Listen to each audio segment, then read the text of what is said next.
आज 34वां दिन है। सभी मित्रों का स्वागत है। विज्ञान भैरव तंत्र के भाग 2 में हम आज 20वें नंबर के पेज पर हैं। मैं शुरू करता हूँ। मेरे एक मित्र बहुत वर्षों तक मेरे साथ थे। वे सतत धूम्रपान करते थे, चेन स्मोकर थे। और जैसा कि सभी धूम्रपान धूम्रपान करने करते हैं, मेरे मित्र ने भी निरंतर उससे छूटने की चेष्टा की। किसी सुबह अचानक तय करते कि अब मैं धूम्रपान नहीं करूंगा, और शाम होते होते फिर पीने लगते। और फिर वे अपराधी अनुभव करते और अपना बचाव करते, और तब कुछ दिनों तक धूम्रपान छोड़ने का नाम भी नहीं लेते। फिर वे यह सब भूल जाते और किसी दिन साहस जुटाकर फिर कहते कि अब मैं धूम्रपान नहीं करूंगा। और मैं सिर्फ हंसता, क्योंकि यह घटना इतनी बार दोहर चुकी थी। फिर वे खुद भी इस दुष्चक्र से ऊब उठे कि धूम्रपान करना और छोड़ना मानो हमेशा के लिए उनका संगी बन गया था। वे गंभीरता से सोचने लगे कि क्या करूं। और तब उन्होंने मुझसे पूछा कि मैं क्या करूं। मैंने उनसे कहा कि पहली बात तो यह है कि धूम्रपान का विरोध करना छोड़ दो। धूम्रपान करो और मजे से करो। 7 दिनों तक इसका कोई विरोध मत करो, इसे स्वीकार कर लो। उन्होंने कहा कि यह आप क्या कह रहे हैं? मैं इसके विरोध में रहकर इसे नहीं छोड़ सकता। मैं इसके विरोध में रहकर भी इसे नहीं छोड़ सकता, और आप इसे स्वीकारने को कहते हैं। तब तो छोड़ने की जरा भी संभावना नहीं रहेगी। मैंने उन्हें समझाया कि तुम शत्रुता का रुख प्रयोग करके देख चुके, तुम्हें निष्फलता ही हाथ लगी है। अब मैत्री का रुख का प्रयोग करो। बस 7 दिनों के लिए धूम्रपान का विरोध मत करो। उन्होंने छूटते ही पूछा कि क्या तब धूम्रपान छूट जाएगा? मैंने उनसे कहा, तुम अब भी उसके प्रति शत्रुता का भाव रखते हो। छोड़ने के भाव में ही शत्रुता है। छोड़ने का विचार ही मत करो। क्या कोई मित्र को छोड़ने का विचार करता है? 7 दिन तक छोड़ने की बात ही भूल जाओ। धूम्रपान के साथ रहो और उसके साथ सहयोग करो। जितना संभव हो उतने प्रगाढ़ ढंग से, उतने प्रेम के साथ पियो। जब तुम धूम्रपान कर रहे हो तो उस समय सब कुछ भूल कर धूम्रपान ही हो जाओ। उसके साथ आराम से रहो। उसके साथ संवाद साथ साध लो। 7 दिन तक जितना चाहो उतना धूम्रपान करो। छोड़ने की बात ही भूल जाओ। ये 7 दिन उनके लिए विमर्श के दिन बन गए। वे धूम्रपान के तथ्य को सीधा सीधा देख पाए। वे इसके विरोध में नहीं थे, इसलिए अब वे इसका साक्षात्कार कर सकते थे। जब तुम किसी व्यक्ति या वस्तु के विरोध में होते हो तो तुम उसका साक्षात्कार नहीं कर सकते। विरोध बाधा बन जाता है। और तब विमर्श कहाँ रहा? क्या तुम शत्रु पर विमर्श करते हो? तुम उसे देख भी नहीं सकते। तुम उसकी आंख से आंख नहीं मिला सकते। शत्रु को देखना बहुत कठिन है। तुम उसी व्यक्ति की आंख में आंख डालकर देख सकते हो जिसे तुम प्रेम करते हो। प्रेम में ही तुम गहरे उतर सकते हो, अन्यथा आंख मिलाना मुश्किल है। मेरे उन मित्र ने धूम्रपान के तथ्य का गहराई से साक्षात्कार किया। 7 दिन तक वे विमर्श करते रहे। उन्होंने विरोध छोड़ दिया था, इसलिए ऊर्जा सुरक्षित थी और यह ध्यान बन गया। उन्होंने सहयोग किया और वे धूम्रपान ही बन गए। 7 दिन बाद मेरे मित्र मुझे कहना ही भूल गए कि क्या हुआ। मैं इंतजार कर रहा था कि वे आएंगे और कहेंगे कि 7 दिन बीत गए, अब मैं धूम्रपान कैसे छोड़ूं। वे 7 दिन की बात ही भूल गए। 3 सप्ताह गुजर गए तो मैंने ही उनसे पूछा कि आप बिल्कुल भूल गए क्या? उन्होंने कहा कि यह अनुभव सुंदर रहा, इतना सुंदर कि अब मैं किसी चीज के विषय में सोचना ही नहीं चाहता। पहली बार मैंने तथ्य के साथ संघर्ष नहीं किया है। पहली बार मैं सिर्फ अनुभव कर रहा हूँ उसे जो मेरे साथ घटित हो रहा है। तब मैंने उनसे कहा कि अब जब भी धूम्रपान की वृत्ति पैदा हो तो उसे छोड़ दो। उन्होंने फिर नहीं पूछा कि कैसे छोड़ना है। उन्होंने पूरी चीज पर विमर्श किया था और उससे ही वह पूरी चीज उन्हें बचकानी दिखने लगी थी। संघर्ष की गुंजाइश ही नहीं रही। तब मैंने उनसे कहा कि अब जब फिर धूम्रपान की चाह पैदा हो तो उसे देखो और उसे छोड़ दो। सिगरेट को अपने हाथ में ले लो, एक क्षण के लिए रुको और तब सिगरेट को छोड़ दो, गिर जाने दो। और सिगरेट के गिरने के साथ साथ धूम्रपान की वृत्ति को भी गिर जाने दो। उन्होंने फिर मुझसे नहीं पूछा कि कैसे छोड़ना है। विमर्श सक्षम बना देता है। तुम छोड़ सकते हो, और यदि न छोड़ सको तो मानना कि तुमने तथ्य पर विमर्श नहीं किया। मानना कि तुम उसके विरोध में रहे, सतत सोचते रहे कि कैसे छोड़ा जाए। उस हालत में छोड़ना असंभव है। जब एकाएक वृत्ति पैदा हो और तुम छोड़ दो तो सारी ऊर्जा छलांग लेकर भीतर गति कर जाती है। विधि एक ही है, केवल उसके आयाम भिन्न है। जब कोई कामना उठे उस पर विमर्श करो और फिर अचानक उसे छोड़ दो। अब हम तीसरी विधि में प्रवेश करते हैं। मैं विधि का सूत्र पढ़ता हूँ। पूरी तरह थकने तक घूमते रहो और तब जमीन पर गिरकर इस गिरने में पूर्ण हो जाओ। वही है और वही विधि है। भगवान कहते हैं, बस वर्तुल में घूमो, कूदो, नाचो, दौड़ो, जब तक थक न जाओ घूमते रहो। यह घूमना तब तक जारी रहे जब तक ऐसा न लगे कि और एक कदम उठाना असंभव है। लेकिन यह ख्याल रखो कि मन कहता है कि अब पूरी तरह थक गए। मन की बिल्कुल मत सुनो। चलते चलो, दौड़ते चलो, नाचते रहो, कूदते रहो। मन बार बार कहेगा कि अब बस करो, अब बहुत थक गए। मन पर ध्यान ही मत दो। तब तक घूमना जारी रखो जब तक महसूस न हो। विचारना नहीं, महसूस करना कि शरीर बिल्कुल थक गया है और अब एक कदम भी उठाना संभव न होगा। यदि उठाऊंगा तो गिर जाऊंगा। जब तुम अनुभव करो कि अब गिरा तब गिरा, अब आगे चला नहीं जा सकता, शरीर भारी और थक कर चूर चूर हो गया है, तब जमीन पर गिरकर इस गिरने में पूर्ण हो जाओ। तब गिर जाओ। ध्यान रहे कि थकना इतना हो कि गिरना अपने आप घटित हो। अगर तुमने दौड़ना जारी रखा तो गिरना अनिवार्य है। जब यह चरम बिंदु आए तब सूत्र कहता है कि गिरो और इस पूरे गिरने में पूर्ण हो जाओ। इस विधि का केंद्रीय बिंदु यही है। जब तुम गिर रहे हो, पूर्ण हो। इसका अर्थ क्या है? पहली बात यह है कि मन के कहने से ही मत गिरो। कोई आयोजन मत करो। बैठने की चेष्टा मत करो, लेटने की चेष्टा मत करो। पूरे के पूरे गिर जाओ। मानो कि पूरा शरीर एक है और वह गिर गया है। ऐसा ना हो कि तुमने उसे गिराया हो। अगर तुमने गिराया है तो तुम्हारे दो हिस्से हो गए। एक गिराने वाले तुम हुए और दूसरा गिराया हुआ शरीर हुआ। तब तुम पूर्ण न रहे, खंडित और विभाजित रहे। उसे अखंडित गिरने दो। अपने को समग्रतः गिरने दो। गिरो शब्द को याद रखो।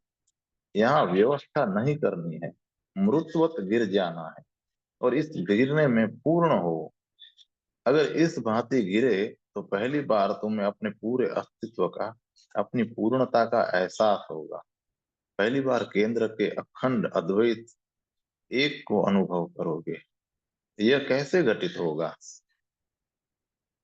आगे कहते हैं, शरीर में ऊर्जा के तीन तल हैं। एक है दैनंदिन कामों का तल। इस तल की ऊर्जा आसानी से चुक जाती है। यह दिनचर्या के कामों के लिए है। दूसरा तल आपातकालीन कामों के लिए है। यह ज्यादा गहरा तल है। जब जब तक तुम किसी संकट में होते हो तभी इस ऊर्जा का उपयोग करते हो। और तीसरा तल है जागतिक ऊर्जा का, जो अनंत है।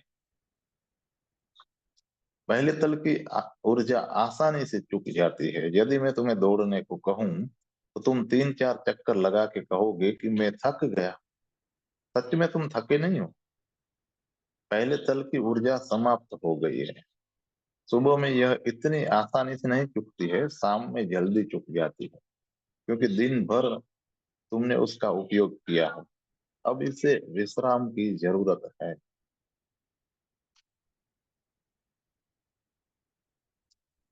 यही वजह है कि रात में शरीर आराम खोजता है। उसे गहरी नींद की जरूरत होती है। जागतिक ऊर्जा के भंडार से शरीर फिर अगले दिन के काम के लिए जरूरी ऊर्जा ले लेगा। यह पहला तल हुआ। अब यदि मैं तुमसे दौड़ने को कहूं तो तुम कहोगे कि मुझे नींद आ रही है। तभी कोई आता है और कहता है कि तुम्हारे घर में आग लग गई है। अचानक तुम्हारी नींद कापुर हो गई। थकावट जाती रही। तुम ताजा हो गए और दौड़ पड़े। अचानक क्या हुआ? तुम थके थे, लेकिन आपातकाल ने तुम्हें तुम्हारी ऊर्जा के दूसरे तल से जोड़ दिया और तुम फिर ताजा हो उठे। यह दूसरा तल है।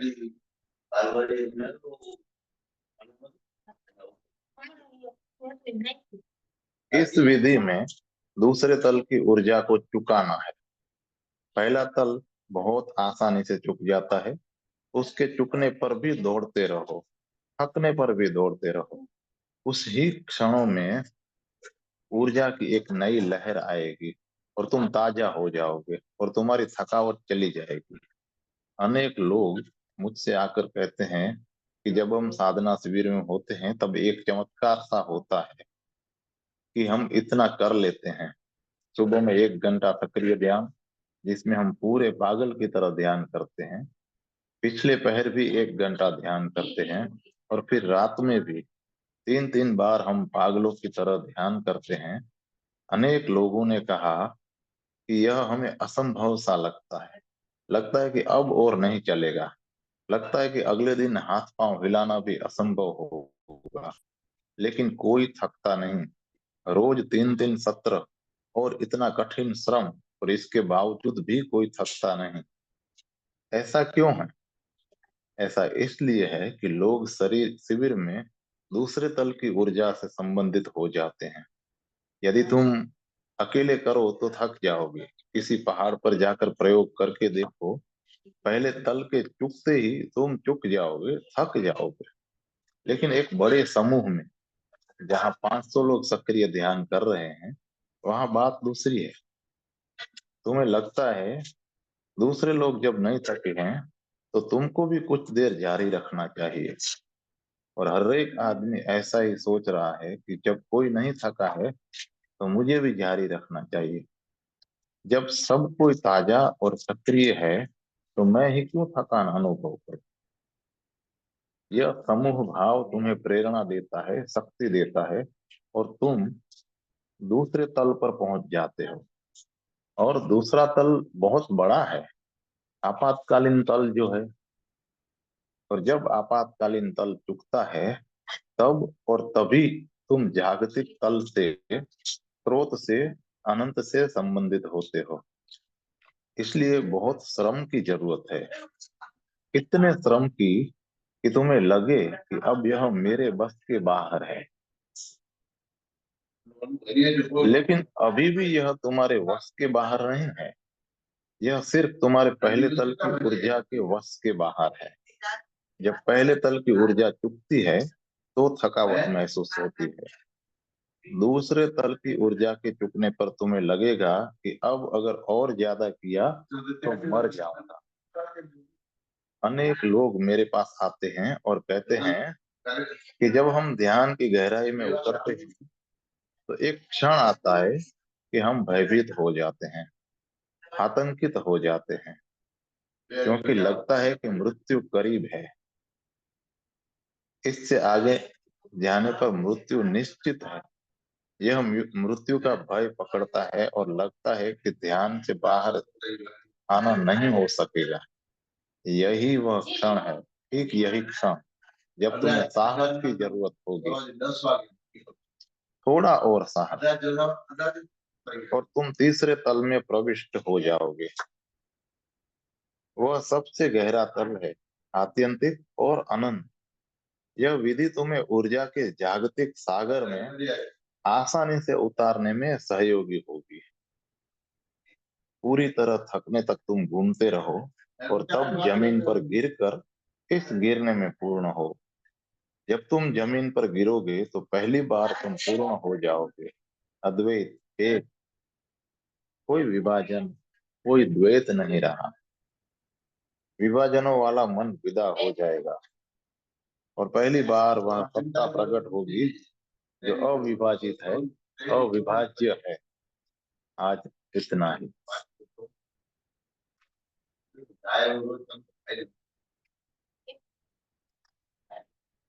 अब हम 18वें चैप्टर में प्रवेश कर रहे हैं और इस चैप्टर का शीर्षक है प्रामाणिक होना अत्यंत महत्वपूर्ण है।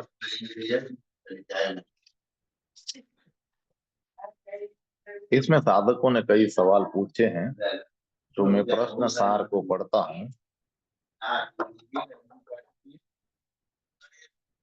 क्या अभिव्यक्ति की उन्मुखता प्रामाणिक होने की ओर एक कदम है? काम क्रोध आदि पर ध्यान देने से बेचैनी क्यों होती है? भावावेग में मूर्छा पकड़ती है, तो फिर उसे कैसे रोकें? वहां रुके कैसे? क्या दीक्षा और गुरु कृपा विधियों से अधिक महत्वपूर्ण नहीं है? बहुत सुंदर प्रश्न है दोस्त। पहला प्रश्न है, पिछली रात आपने कहा कि आधुनिक आदमी क्रोध, हिंसा, काम वासना वगैरह को अभिव्यक्त करने में गैर प्रामाणिक हो गया है। आप यह भी कहते हैं कि भारत के विद्यार्थी और उसकी युवा पीढ़ी अपने आवेगों की अभिव्यक्ति में पश्चिम की युवा पीढ़ी से बहुत कम उग्र है। क्या इसका अर्थ यह है कि पश्चिम के युवक अपनी अभिव्यक्ति में अधिक प्रामाणिक हो रहे हैं? काम वासना और क्रोध में अभिव्यक्ति की मुक्तता क्या आवेगात्मक अभिव्यक्ति में प्रामाणिक होने की ओर गति की सूचक है? भगवान कहते हैं, यहाँ कई बातें ख्याल में लेने जैसी है। एक, प्रामाणिक होने का अर्थ पूरी तरह से तथ्यपूर्ण होना है। आदर्श सिद्धांतवाद तुम्हें विकृत करते हैं और एक झूठा मुखौटा देते हैं। तुम चेहरे ओढ़ लेते हो और जो कुछ भी तुम दिखाते हो वह तुम नहीं होते हो, यथार्थ हो जाता है और तुम अचानक अभिनय ही करते रहते हो। तुम्हारा जीवन जीवन कम और नाटक ज्यादा हो जाता है। तुम कुछ भी अभिनय करते हो जिसमें तुम्हारी आत्मा नहीं रहती है, जिसमें सिर्फ तुम्हारा समाज, तुम्हारी शिक्षा, संस्कृति और सभ्यता ही होती है। मनुष्य को परिष्कृत किया जा सकता है, लेकिन जितने तुम परिष्कृत होते हो उतने ही तुम कम वास्तविक हो जाते हो। वास्तविक तो तुम्हारी अपरिष्कृत आत्मा ही है, समाज से अछूती आत्मा। लेकिन वह खतरनाक है। अगर एक बच्चे को अपने पर ही छोड़ दिया जाए तो वह महज जानवर हो जाएगा। प्रामाणिक तो होगा मगर जानवर होगा, वह आदमी नहीं बनेगा। यह संभव नहीं है, यह विकल्प संभव नहीं है। हम बच्चे को उस पर ही नहीं छोड़ सकते हैं, हमें कुछ करना होगा। और हम जो भी करेंगे वह उसकी वास्तविक आत्मा को विकृत करेगा। वह बच्चे को आवरण देगा, चेहरे देगा, मुखौटे देगा। वह आदमी बन जाएगा, लेकिन साथ साथ वह अभिनेता भी बन जाएगा। वह नकली हो जाएगा, असली नहीं रहेगा। और अगर हम उसे उसके ही रूप पर छोड़ देंगे तो वह जानवर की तरह होगा, प्रामाणिक और वास्तविक, लेकिन वह आदमी नहीं होगा। तो यह एक आवश्यक बुराई है कि हम उसे कुछ सिखाएं, उसे परिष्कृत और संस्कारित करें, तब वह आदमी होगा, लेकिन वह झूठा आदमी होगा। ध्यान की इस विधियों के साथ तीसरा विकल्प खुलता है। ध्यान की विधियां संस्कार मुक्त करने की विधियां हैं। जो भी समाज तुम्हें मिला है वह वापस किया जा सकता है। और जब तब तुम पशु नहीं रहोगे, तब तुम मनुष्य से भी कुछ अधिक हो जाओगे। तब तुम अति मानव होगे और वास्तविक भी। तब तुम पशु नहीं रहोगे। यह कैसे होता है? बच्चे को शिक्षा और संस्कृति देना जरूरी है। हम उसे उच्च पर नहीं छोड़ सकते। अगर उसे उसके ऊपर छोड़ दिया जाए तो वह कभी आदमी नहीं होगा। यह जानवर ही रह जाएगा। वह वास्तविक होगा, लेकिन वह सारे संसार से, चेतना के उस आयाम से वंचित रह जाएगा जो मनुष्य के साथ अस्तित्व में आता है। इसलिए उसे आदमी बनाना है, बनाना ही होगा। हालांकि वह झूठा भी हो जाएगा। अब यहाँ वह झूठा क्यों हो जाएगा? वह झूठा इसलिए हो जाएगा कि उस पर आदमियत ऊपर से थोपी जाएगी। भीतर तो वह जानवर ही रहेगा और ऊपर से हम उस पर आदमियत आरोपित कर देंगे। फलतः वह विभाजित हो जाएगा, वह दो में बट जाएगा। अब जानवर उसके भीतर रहेगा और आदमी बाहर बाहर। यही कारण है कि तुम जो भी कहते हो और जो भी करते हो उसमें दोहरापन होता है। एक और समाज से जो चेहरा मिला है और उसे कायम रखना भी पड़ता है, और दूसरी ओर सतत भीतर के जानवर को भी संतुष्ट रखना पड़ता है। अब उससे समस्याएं पैदा होती हैं और हर आदमी बेईमान हो जाता है। तुम जितने आदर्शवादी होगे उतना ही बेईमान होना पड़ेगा। आदर्श कहेगा कि यह करो, और भीतर का जानवर ठीक उससे विपरीत विपरीत चाहेगा। वह ठीक इससे विपरीत करने को कहेगा। इस हालात में कोई क्या करे? आदमी अपने को और दूसरे को भी धोखा दे सकता है। तब वह बाहर झूठा चेहरे ओढ़े रहेगा और भीतर जानवर का जानवर बना रहेगा। और वही तो हो रहा है। तुम काम वासना का जीवन जीते हो, लेकिन कभी उसकी चर्चा नहीं करते। चर्चा तुम ब्रह्मचर्य की करते हो। तुम्हारा जीवन अंधेरे में सरकता जाता है और तुम्हें पता ही नहीं चलता। समाज से ही नहीं, परिवार से ही नहीं, स्वयं तुम्हारे चेतन मन से भी तुम ओझल होते जाते हो। तुम उसे अंधेरे में ऐसे रख देते हो जैसे कि वह तुम्हारे जीवन का हिस्सा ही नहीं है। और तब तुम ऐसे काम किए जाते हो जिनके तुम विरोधी हो, क्योंकि सिर्फ शिक्षा से तुम्हारी जैविक संरचना को नहीं बदला जा सकता। शिक्षा अलग बात है और जैविक संरचनाएं अलग बात है। याद रहे, तुम्हारी बायोलॉजी, तुम्हारी जैविक संरचना सिर्फ आदर्श की शिक्षा से नहीं बदली जा सकती। कोई विद्यापीठ, कोई आदर्शवाद तुम्हारे आंतरिक पशु को नहीं बदल सकता है। भीतर की चेतना तो सिर्फ वैज्ञानिक विधि से ही बदली जा सकती है। नैतिक सिखावनों से काम नहीं चलेगा। आंतरिक चेतना को समग्रतः बदलने के लिए वैज्ञानिक विधि की जरूरत है। उसके प्रयोग से तुम्हारा दोहरापन मिटेगा और तुम एक होगे, अंदर से और बाहर से। पशु अखंड है, वह एक है। संत भी अखंड है, वह एक है। लेकिन मनुष्य, वह दोहरा है, क्योंकि वह दोनों के संत और पशु के बीच में है। तुम यह भी कह सकते हो कि मनुष्य परमात्मा और पशु के बीच में है। मनुष्य ठीक दोनों के मध्य में है। भीतर वह पशु बना रहता है और बाहर परमात्मा होने का ढोंग करता है, और उससे ही तनाव पैदा होता है, संताप पैदा होता है, और तब सब कुछ झूठा हो जाता है।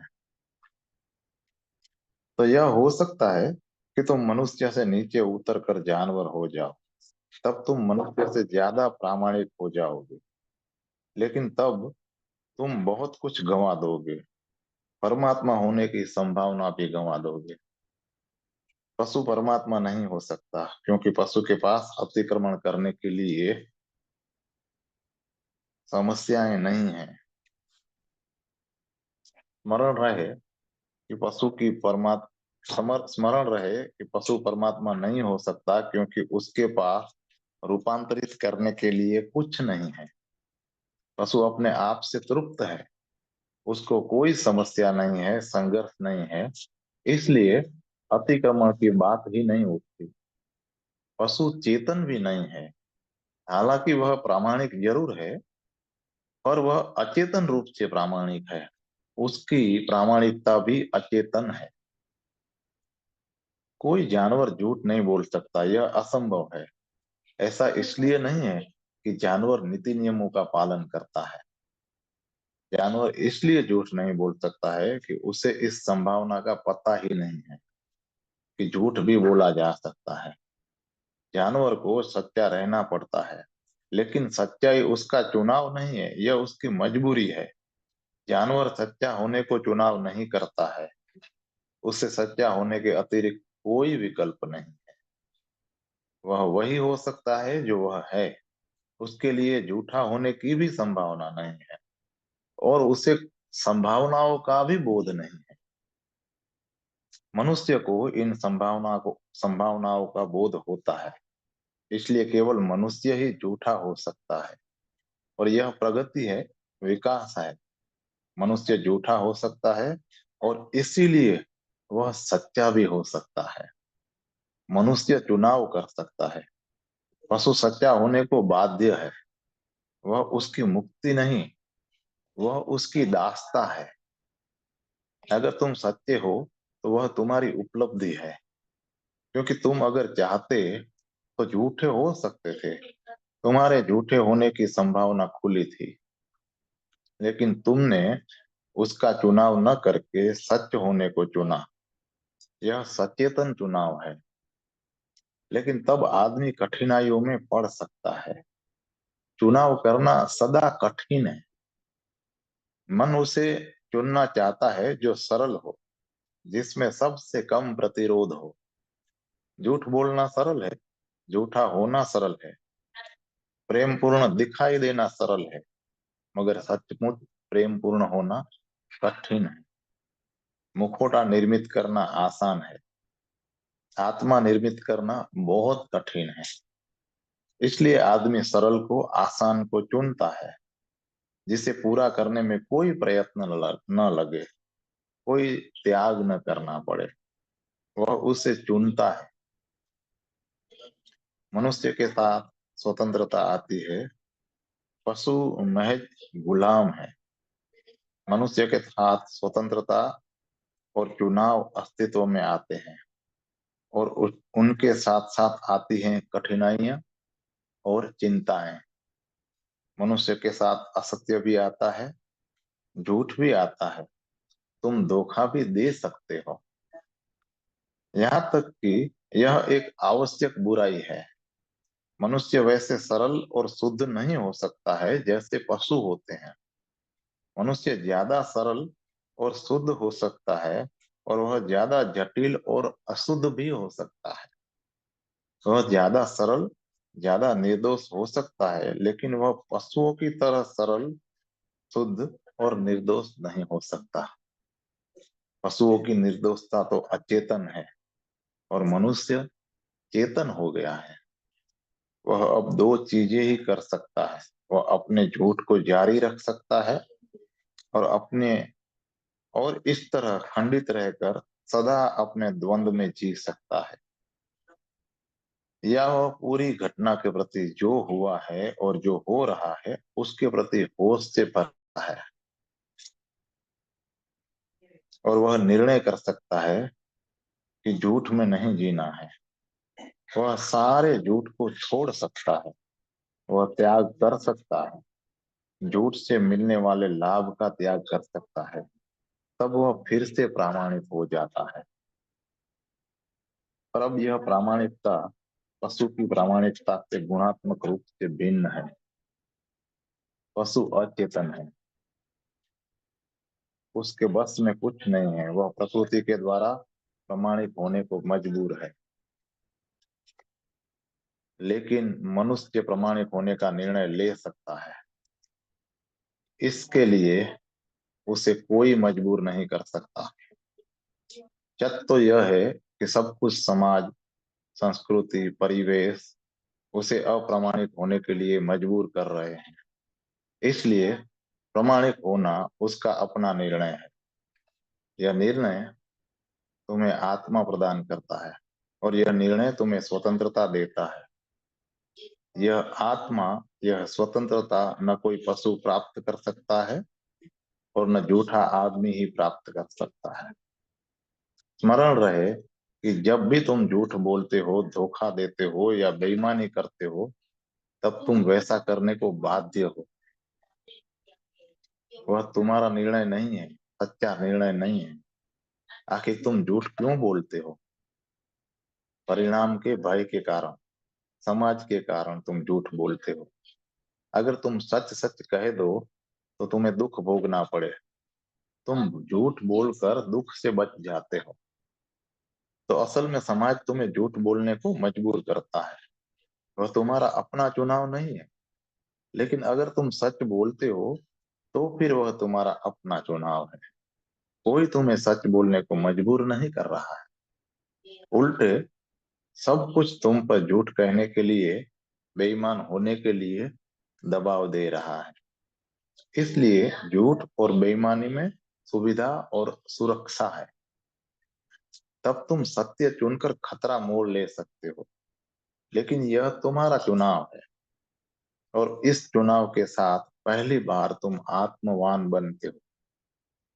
तो पशु और मनुष्य की प्रामाणिकता में गुणात्मक भेद है।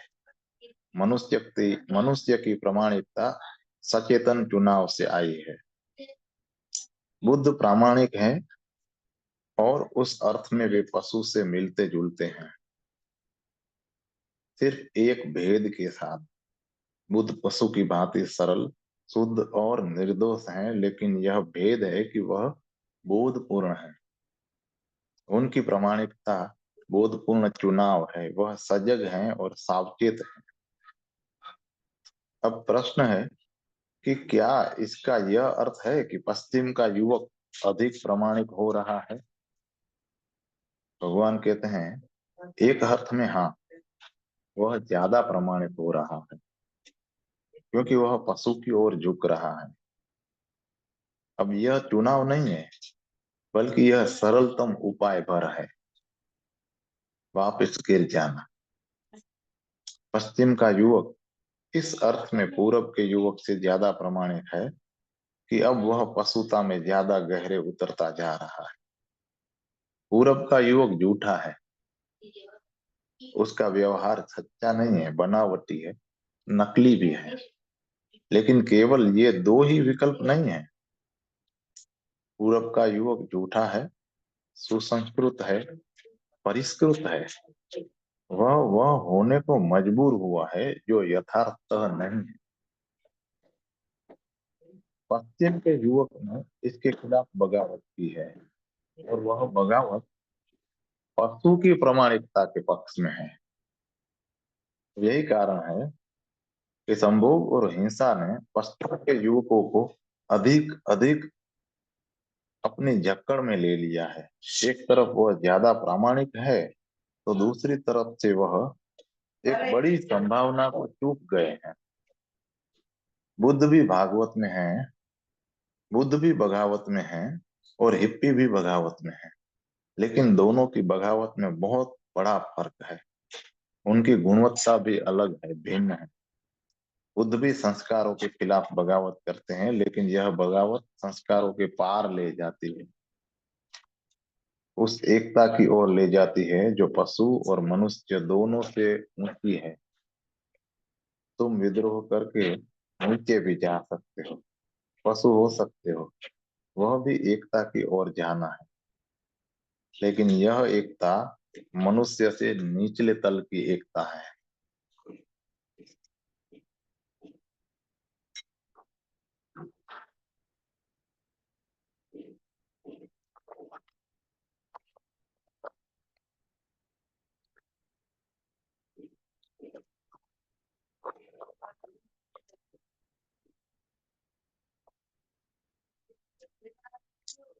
लेकिन एक ढंग से यह विद्रोह अच्छा है, शुभ है, क्योंकि एक बार विद्रोह की बात मन में उठ जाए तो वह दिन दूर नहीं है जब तुम समझ लोगे कि यह विद्रोह प्रतिगामी है। विद्रोह तो वह चाहिए जो आगे ले जाए। पश्चिम का युवक देर अबेर समझ जाएगा कि उसका विद्रोह तो ठीक है, लेकिन उसकी दिशा गलत है। और तब पश्चिम में एक नई मनुष्यता का जन्म संभव हो जाएगा। इस अर्थ में पूरब का नकलीपन किसी काम का नहीं है। प्रामाणिक होना, बगावती होना इससे बेहतर है। बगावती मन को यह जानने में देर नहीं लगती कि उसकी दिशा गलत है, लेकिन नकली युवक सदियों तक नकली बना रह सकता है और उसे पता भी नहीं चलेगा कि बगावत की ओर आगे जाने की संभावना है। लेकिन इन दोनों में चुनाव करने जैसा कुछ नहीं है। तीसरा विकल्प ही मार्ग है। मनुष्य को संस्कार के खिलाफ विद्रोह करना होगा और आगे जाना होगा। अगर तुम नीचे गिर जाओ तो भी तुम्हें विद्रोह करने का सुख होगा, लेकिन तब वह विद्रोह सृजनात्मक नहीं, विध्वंसक होगा। धर्म गहनतम क्रांति है, लेकिन इस पर तुम इस पर तुमने इस ढंग से विचार न किया होगा। हम धर्म को सर्वाधिक रूढ़ि की तरह लेते हैं, पारंपरिक रूढ़, लेकिन धर्म रूढ़ि नहीं है, परंपरा रूढ़ि नहीं है। धर्म मनुष्य की चेतना में सर्वाधिक क्रांतिकारी तत्व है, क्योंकि यह उस एकता की ओर ले जाता है जो पशु और मनुष्य दोनों से ऊंची है। ये विधियां उसी क्रांति से संबंध रखती हैं। इसलिए जब शिव कहते हैं कि प्रामाणिक हो, तो उसका यही मतलब है कि नकली मत बनो, झूठे मत बनो। अपने झूठे व्यक्तित्व के प्रति, अपने आवरणों और मुखौटों के प्रति सजग हो और प्रामाणिक रहो। तुम जो कुछ भी हो, पहले उसे ठीक से देख लो। असली समस्या यह है कि तुम अपने छलाओं से छले जाते हो। तुम करुणा की बातें करते हो। भारत में करुणा की, अहिंसा की बहुत चर्चा होती है। यहाँ हर एक आदमी अपने को अहिंसावादी समझता है।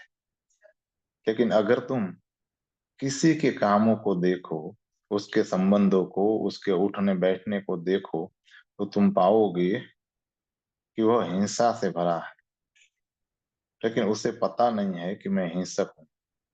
वह अपनी अहिंसा में भी हिंसक हो सकता है। अगर वह दूसरों को अहिंसक होने के लिए मजबूर करता है तो फिर वह हिंसक है। अगर वह खुद को भी अहिंसक बनाने के लिए जबरदस्ती करता है तो भी वह हिंसक है।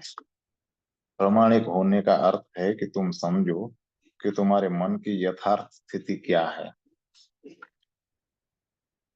विचार और सिद्धांतों को नहीं समझना है, मन की स्थिति को जानना है। तुम्हारे मन की स्थिति क्या है? तुम हिंसक हो, क्रोधी हो, क्या हो? जब शिव प्रामाणिक होने को कहते हैं तो उनका यही मतलब है। जानो कि तुम्हारी असलियत क्या है, तथ्य क्या है, क्योंकि केवल तथ्य ही बदला जा सकता है। कल्पना या झूठ नहीं बदले जा सकते। अगर तुम्हें अपने को रूपांतरित करना है तो तुम्हें अपनी असलियत से परिचित होना ही हो। तुम झूठ को नहीं बदल सकते। अगर तुम हिंसक हो और सोचते हो कि मैं अहिंसक हूं, तो उस हालत में तुम्हारे रूपांतरण की कोई संभावना नहीं है। जो अहिंसा कहीं नहीं है उसे तुम बदल नहीं सकते। और हिंसा है, लेकिन तुम्हें उसका होश नहीं, तुम उसके प्रति बेहोश हो। फिर इसे कैसे बदलोगे? इसलिए पहले तथ्य को वैसे जानो जैसे वे हैं।